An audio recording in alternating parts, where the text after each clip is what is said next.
What's up? Welcome back to Schwab Stories. Thanks everybody for tuning back in. This week we got a super special video for you guys.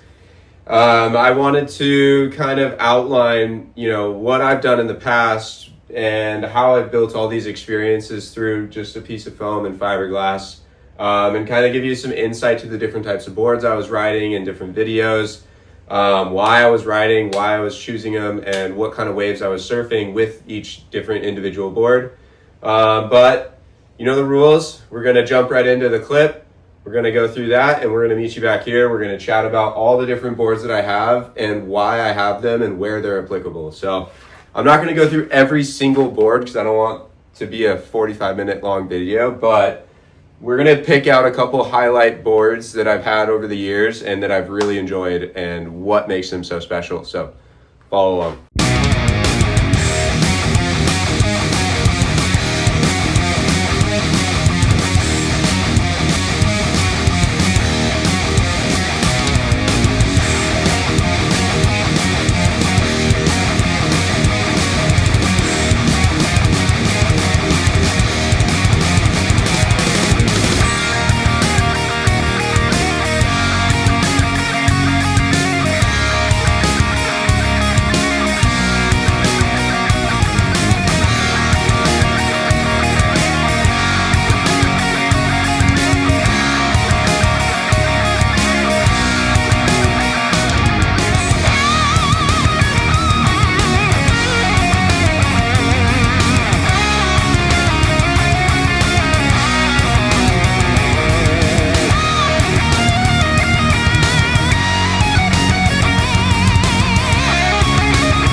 All right, so we're back. But what you just watched was basically a montage highlight reel of all of my career as a surfer, right? When I was riding for Rip Curl, they took me out to Indonesia, Australia, Portugal twice. We've traveled the California coast. We've been all over the place, right? And throughout that time, I've collected different surfboards throughout the years. Ones that meant a lot to me, ones that have historical significance, and just boards that I thought were really fun in general. So to kick things off, one thing I wanted to start with was this blue rail board that we watched me ride over in California, actually. It's shaped by myself along with Tyler Warren. He helped me finish the shaping process. I started it, and then he kind of came in and cleaned it up, made it a lot better.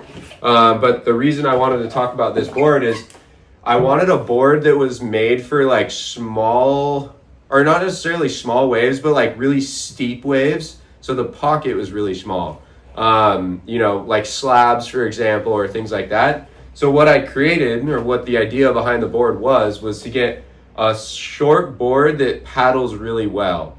So, it's only, I think it's 5'10"-ish, somewhere in that ballpark length. I didn't write dimensions on it at all, but it's somewhere in the ballpark of 5'10". It's got a very pulled in pintail back here, because when you're on those bigger, faster waves, you want to have control over your board. So a narrow, thin tail like that will sink in the water and hold when you're on bottom turns or doing any crazy late drops and things like that. So this is a very unique surfboard and something I'll probably never get rid of. It's something that I also like to use when I'm doing step-offs off a jet ski or towing on a jet ski as well, if I don't want to use straps. So this is a really, really cool board that I rode in a lot of those clips. A couple of the boards that I rode in those clips I've also broken since, so I don't have them with me anymore. But another one that I wanted to point out, any day that it gets a little bigger, I always break out this. It's a 6 foot 7-inch board, I think, but shaped by Tyler Warren. Once again, you see the same thing, common trend, narrow pintail, right? For bigger waves, it holds really well when you're dropping in late. But a unique aspect of this board is there's actually hard edge through the whole thing. So right here, it has the same edge that it has throughout the tail of the board, right? And it goes all the way to the tip of the nose. And, some of the people that have been surfing longer than me will know or recognize the hard edge type board from the Tom Curran Black Beauty. Now, that's where this board stemmed from, but I think it's an exaggerated version of the Black Beauty. There is a lot of edge and it's very sharp, and I wish I could show it to you a little better. But I mean, that's the nose of the board right there. So you can tell there's a lot of edge in this thing. So this is a really cool board. There's also V-bottom in it, so it rolls really well, rail to rail. So you'll recognize the airbrush on some of those bigger days. This guy is a Bonzer from the Campbell brothers. Malcolm Campbell shaped it, I believe. But it's a glassed-in 5-fin Bonzer, so I didn't really get to travel with it much, but I've ridden it in a lot of different places here in California, whether it's Central California, Southern California, all over the place. But a very, very fun board. It's very unique, so it's something that I never really want to ever get rid of, even though it's, getting a little beat up these days. It's got a buckle right in the middle of it, and, it's seen better days, but I try to keep it in good shape because it's very fast, very flowy, rail to rail, and it's from a cool era where the boards had a lot more rocker in them. They were narrower in the nose outlines, and, it was kind of that, I'd say probably around the 90s era of surfboards. And that's kind of what Malcolm and them were guessing as well, based on the laminates on the board, the timing that they use those specific laminates and things like that. So that's a very unique board. You'll see also in some of these clips, I ride a board that's very similar to this, although it is not this exact same board. It's a copy of the same board, but it's a 6'1" by 18.69 by 2.38. Timmy Patterson called it the 90s model, I guess. I just wanted like a bladey 90s thruster, and it ended up working out perfect for if you'll remember that left that I got where I chipped in kind of late, almost airdropped into it, and then got blown out at the end section. If you recognize the cliff on the back end of the video. You know where it is, but don't put it in the comments because we don't want anyone to know. It's already blown out enough. But this is a very good surfboard. The reason I like this one is because it's a good blend of like a nice thin rail, so it holds, but you still have a little more surface area than the previous boards that we saw in the tail. So that means it'll help when you're actually on rail surfing. It won't be quite as drivey. It'll be a little looser, a little more flowy, but still have a nice hold because this 12-inch mark right here by the fins is quite narrow as well. So a good amount of drive right here with the rounder tail, almost like a finger shape. It'll help loosen the board up a little bit. So I'm going to take you guys with me for this one. So you'll see up here we have the Country surfboards. It's a glass-in thruster currently hanging out in my rafters. It's a swallowtail. It looked like it used to have like a quad fin setup on it. It's kind of an odd looking board, but they took the fins off of it. They were glass in and then now put in a glass in thruster set on it. Great surfboard, but it's like 7 foot and I just really don't want to take it down from the roof. But we also can see here this old Almeric, almost like Red Beauty kind of style with like that hippie squash tail on it. And then we got a John Wagner bluegill finless board. So there's just 2 little nubbies on the back of it. But the purpose of this whole video is, number one, to let you know that there are different types of surfboards that work for different types of waves. Now, that's not to be said that a fish, like a classic fish, can't be ridden in a slabby type of wave. It's short and it fits in the pocket really well, but the problem is there's typically a little bit less rocker in the fishy type of board. So it will be more tough, or I should say it'd be less user-friendly in a slabby type of wave. But the positive is once you're in the wave, it will go really fast and it will probably make a lot more sections than a standard thruster will. So there's different positives to each type of surfboard, and I think it's important to test each board in each condition and figure out which works well and develop a theory for yourself. But I hope you guys enjoyed that video. There's a bunch of cool clips from a bunch of cool sessions with awesome people over the years, with friends from Rip Curl that are out in Australia still, or in Indonesia like Ketut and things like that. So I've had a lot of fun over the years, but kind of wanted to give you guys a backstory of what I have, what I've done, and who I am to build into this next half of the year where we're going to be going and diving into a lot more of the nitty gritty. So thank you guys for tuning back in. We're going to keep pumping these videos out every Monday, every week. We're going to get back on the program. Thanks for tuning in. Like, comment, subscribe, share it to your buddy. Drop it in the comments what your favorite wave is of the whole video montage, I guess, if you want to call it. And yeah, tune back in next week. I want to hear what you guys want to see. So let's get it.